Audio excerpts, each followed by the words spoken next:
یه خبر داغ خفن دست اول آوردم براتون که مطمئنم از شنیدنش سورپرایز میشید. آخه شبکه من و تو بالاخره بعد از حدود 1 سال همین دیشب روی آنتن رفت.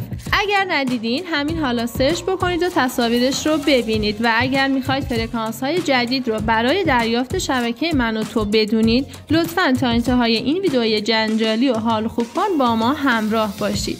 اگر از شنیدن این خبر خوشحال شدین لطفاً ویدیو رو لایک بکنید و با دیگر دوستانتون به اشتراک بگذارید تا بیشتر دیده بشه.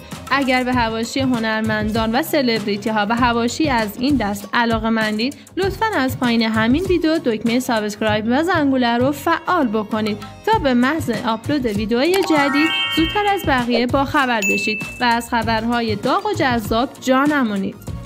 همونطور که در جریان هستید شبکه محبوب و پربیننده من و تو حدود 1 سال پیش به خاطر مشکلات مالی که این روزها خیلی هامون باهاش دست و پنجه نرم می‌کنیم به پخش برنامه‌هاش پایان داد.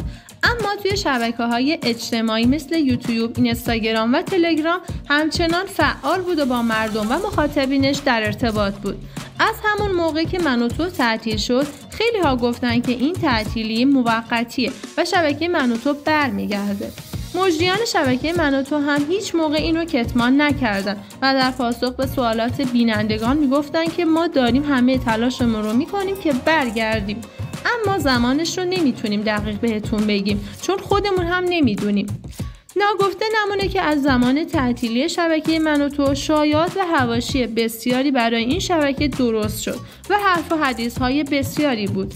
عده‌ای میگفتن من و تو با این ترفند میخواد مخاطبین بیشتری رو به خودش جذب بکنه. عده‌ای هم میگفتن من و تو قصد داره مثل شبکه حمید شبخیز برای ادامه و بازگشت پول از مردم بگیره و جیبش رو پر بکنه. عده‌ای هم میگفتن حکومت جمهوری اسلامی به خاطر فعالیت‌های سیاسی این شبکه باعث بسته شدن اون شده و الی آخر. اما توی این مدت همه شاهد تلاش‌های عواملین این برنامه و این شبکه بودن که برای بازگشت چه تلاش‌هایی می‌کنن و بالاخره انتظارها به پایان رسید و به انتهای شمارش معکوس بازگشت این شبکه رسیدیم و شب گذشته این شبکه پربیننده و مردمی دوباره روی آنتن رفت. شبکه من و تو هفته گذشته توی ویدئویی کوتاه در پیج اینستاگرام من و تو آفیشیال فرکانس‌های جدید من و تو رو اعلام کرد و طبق خبرهایی که خبرنگاران شبکه‌های ماهواره‌ای فاش کردن گفته شده بود که شبکه من و تو از روز دوشنبه 25 نوامبر پخش برنامه‌های خودش رو روی آنتن ماهواره شروع می‌کنه. از اونجایی که اکثر مخاطبین کانال ما طرفداران شبکه من و تو هستن، ما هم توی ویدئوی قبلی خبر بازگشت و تاریخ بازگشت من و تو رو اعلام کردیم. اما بالاخره با 3 روز تأخیر شبکه من و تو دیشب روی آنتن رفت. میدونم که بی‌صبرانه منتظرشون بودید. میتونید سرچ بکنید و تصاویر شبکه من و تو رو توی ماهواره یوتلسن با 2 فرکانس 11304 به صورت فول HD و با فرکانس 10721 با کیفیت SD دریافت بکنید.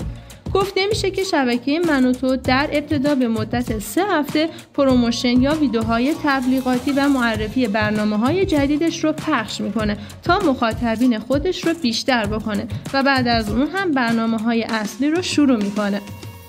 15 سال پیش هم که شبکه من و تو از طریق ماهواره هاتبرد روی آنتن رفت به مدت چند هفته فقط تیزرهای تبلیغاتی برنامه‌ها از جمله آکادمی گوگوش و ویدیوهای معرفی من و تو با حضور رها اعتمادی رو پخش می‌کرد.